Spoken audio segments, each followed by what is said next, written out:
first topic is that of fear.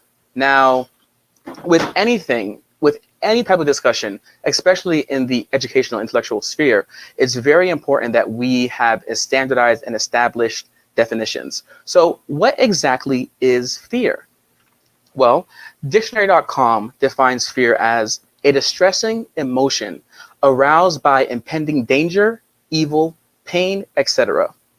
Whether the threat is real or imagined, the feeling or condition of being afraid. That's the definition of fear. Now, there are two key points about this definition that I want to go ahead and point out and emphasize. The first of which is that technically, fear is just an emotion. If we think about decision making from a logical standpoint and data points, and we think about, should I or should I not do X, Y, Z? Should I talk to this person in a platonic or romantic sense? Should I make this business pivot and seize this new business opportunity? We can think about those things, and if we think about the data points that goes into that decision-making process, emotion is part of it, especially intuition, but emotion in and of itself does not necessarily have to be a point that we value heavily. And so just because you're afraid does not mean you're going to get hurt. And even more so, just because you're afraid does not mean you shouldn't take action. There are many and countless examples of situations in which people are placed where they are fearful, yes, but that does not mean that that action was the incorrect action to take. So that's the first portion I want to point out about the definition of fear, is that one, it's just an emotion. And two, the threat can be imagined. And I mean, I know that sounds very rudimentary and elementary, but when you think about that at a deeper level, fear has stopped so many entrepreneurs, business people, speakers, influencers, etc., from taking action. And imagine the fact that the only reason why they did not take action was because of an imagined threat that may not have even existed in reality. So, that for me is one of my greatest fears, ironically enough, is not taking action because of something that wasn't even truly a threat to me. All right, so now time is money. We're all here live. So why does any of this matter? Why are we talking about fear? Why am I making this video? Why are we here? And it's for two main reasons. Now, the first reason is that succumbing to fear in the first place will prevent you from taking action. And that in and of itself is reason enough. I mean, as we discussed previously, you can think about it in the entrepreneurial sense. Let's say, if if he was too fearful to fund and start SpaceX out of his own pockets, especially after the several failed launches prior to success, we would not have that great company that we have today. That's just one easy example. But not only in business, these things can be in your personal life. For example, talking to someone you're interested in, whether it's romantic or platonic. If you're at a networking event and you see someone, perhaps a president of an organization, and you want to strike up a conversation and put yourself in a position where you can get to know the president, get to be a potential leader or board member. If you let fear hold you back and you succumb to fear in that instance, you lose that opportunity. That's the primary reason you went to the event in the first place, right? Was to network and meet people. So talking to somebody is as an example of personal life. Having a tough conversation with someone you love. I mean, tough conversations are, per definition, tough conversations, but they are also frequently a very important conversation to have. Oftentimes they're tough because we're discussing things that really matter and not things like, how's the weather today? Additionally, establishing boundaries. Now, that's going to be a discussion for the future, but I wanted to touch upon it here because having boundaries in your personal life and also in business is of paramount importance. It's so important.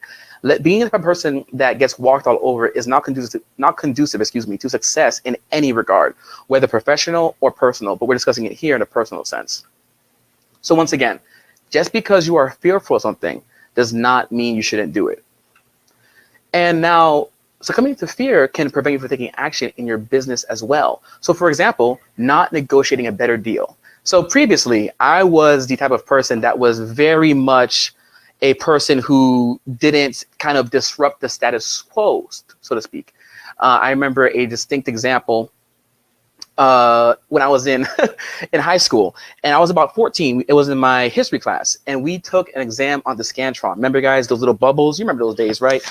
Bubbling it in. Oh, those were the worst and the best of times, all in one. Anyway, so we had a Scantron, and the professor said, if the Scantron marked your answer incorrect, but you indeed did mark the correct bubble as we're going through reviewing it, raise your hand and let me know.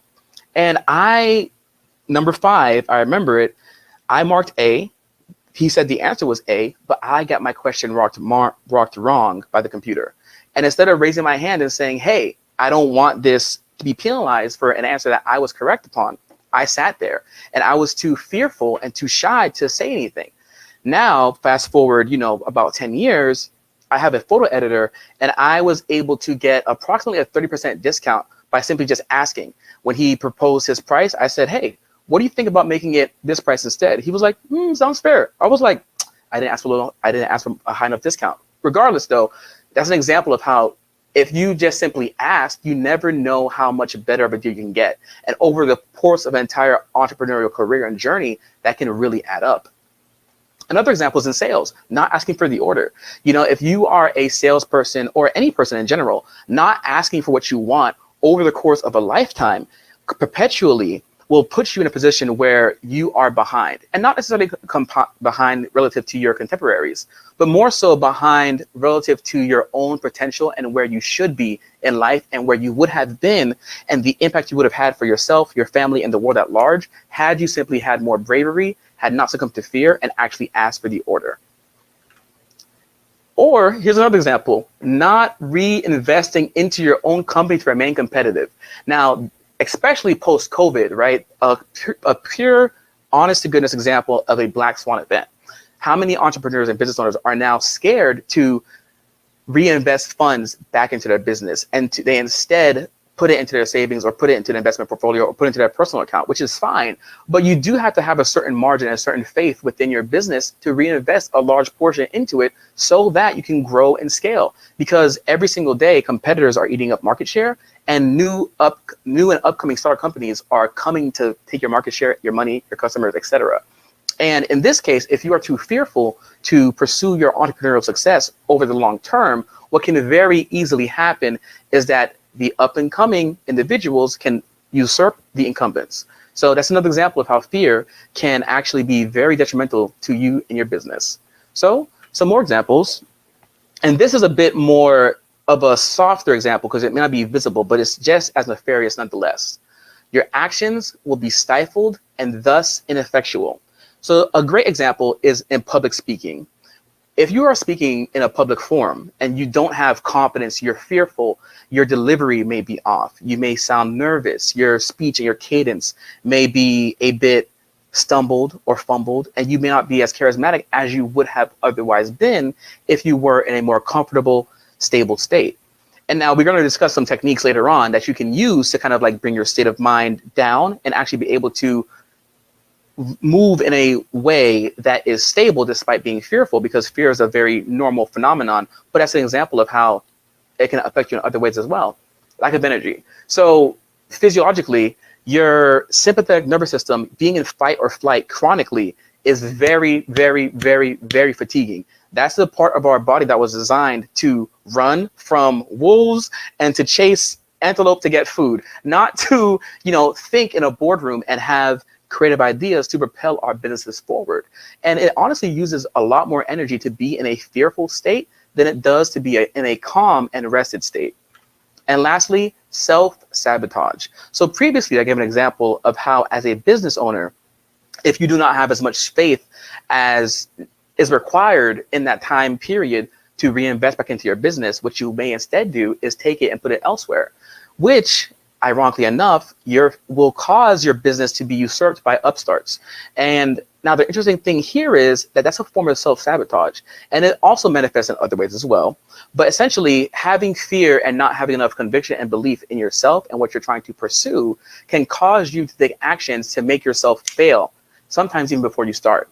If you say to yourself, I'll never become XYZ, then in truth, you will never become XYZ.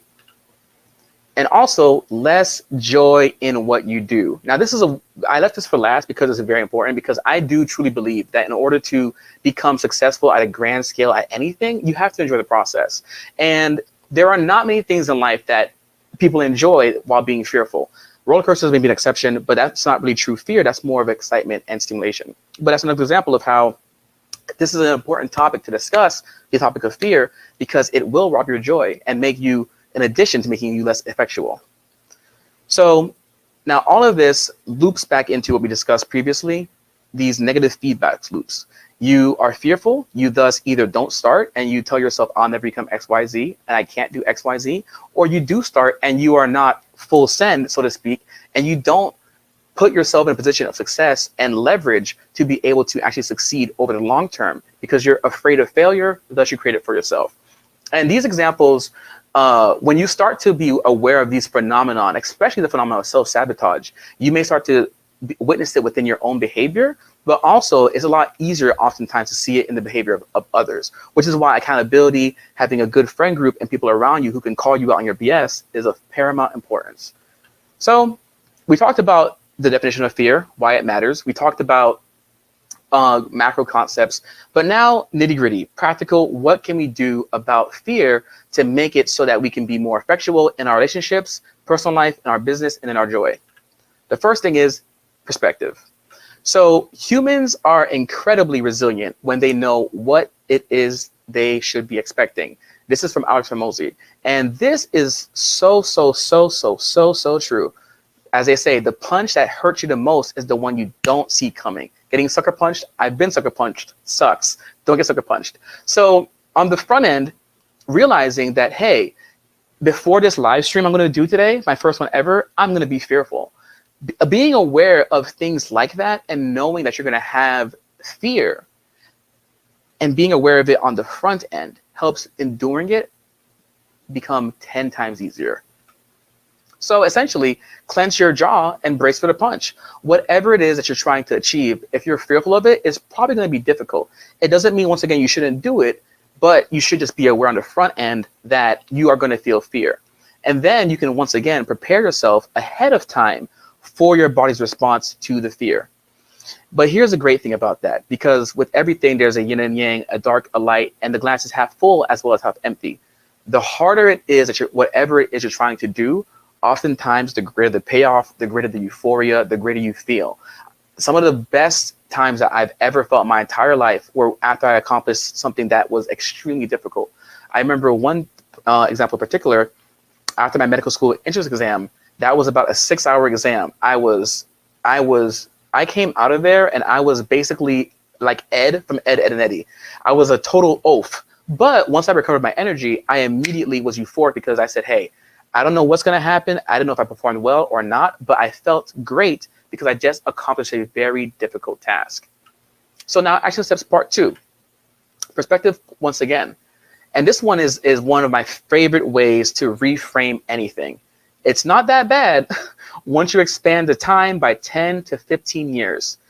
Honestly, anything that you're afraid of doing or pursuing in 10 years from now, it won't really be that bad.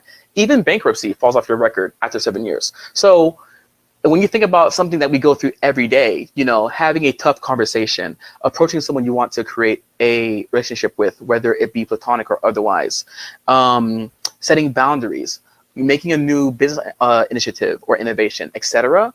The fear that we're having about it, if you just take a step back and just say, hey, in 10 years from now, will this even really matter? Most of the time, the answer is no. It's often not that deep, and it won't have that much of an implication or bearing upon your life and your overall happiness. And sometimes just taking that step back, taking the pressure off, can make a world of difference in regards to how you feel and how you perform. In part 3, move, and move again. As I said before in a previous slide, just because you are fearful does not mean you shouldn't take action. And this exact concept is so important because oftentimes you'll find that as you go through the experience that you were fearful of, you start to feel more calm. You become more comfortable being uncomfortable. And an analogy that I like to use is that fear is like a pebble in your shoe. Just because it's there doesn't mean you have to be conscientious of it every second, and doesn't mean that you have to succumb to it. You can simply choose to ignore it. And we've all have had a pebble in our shoes at one point or another. And I mean, yes, it's annoying, but it doesn't have to make us completely inept and ineffectual. And we have a bit of lag here. Sorry about that, guys. My computer is a bit old, and so sometimes it goes on the fritz. All right, where were we? From this slide, all right, pebble in the shoe. So much like a laggy computer, fear can be perceived as a pebble in the shoe. Okay, so where it's not, unfortunately, we're going and explaining and experiencing some technical difficulties here. All right, and we are back. So boom, the pebble in the shoe, just because you are feeling the experience of fear does not mean that you have to succumb to it. You can continue to move forward in spite of that experience that you're feeling emotionally. So this concept is one of my favorite concepts of all time. The actions that you take shape who you are. Just ship it. So as humans, we have two parts of our brain. We have the inner self, how we perceive ourselves, and the outer, how others perceive us. And oftentimes what occurs is there's an inner shift within our own consciousness. So for example, if you perceive yourself as a writer, someone who's outgoing, someone who's good at public speaking, you then begin to take the actions of writing, public speaking, being more outgoing. And then you then begin to be perceived by the outside world as a person that exhibits those characteristics. But what's interesting, and studies have shown this to be true, that if you start to take the action and just do the action, you start to write the blog posts and the articles, you start to make the videos, you start speaking, you then begin to think of yourself as, oh, well, I am a writer, I am a speaker, I am a producer of content, etc. So oftentimes what happens first is that we have imposter syndrome. I can't do XYZ because I'm not that person. But what you'll find is as you begin to do these things, you then begin to perceive yourself as that person, which makes it easier to take which makes it easier to take subsequent action. And why that's really important is because of the fact that in regards to fear, it's really easy to let fear stop you from taking that first step. But what you'll find is after taking that first initial step, the second, the third, the fourth, the fifth, the sixth, and the seventh step becomes 10 times easier. So whatever it may be that you're trying to achieve, simply take the first step and you'll find it be a lot easier on the way. I mean, myself, I'm doing these live streams to be a personal and a actual case study of that. You know, this live stream was my first one ever. And even through this PowerPoint, we've experienced difficulties, bumps in the road, etc. But yet here I am still taking these steps so that I can be an inspiration for the subsequent generations of entrepreneurs and business owners and people who are they themselves trying to break free of fear and take that next step.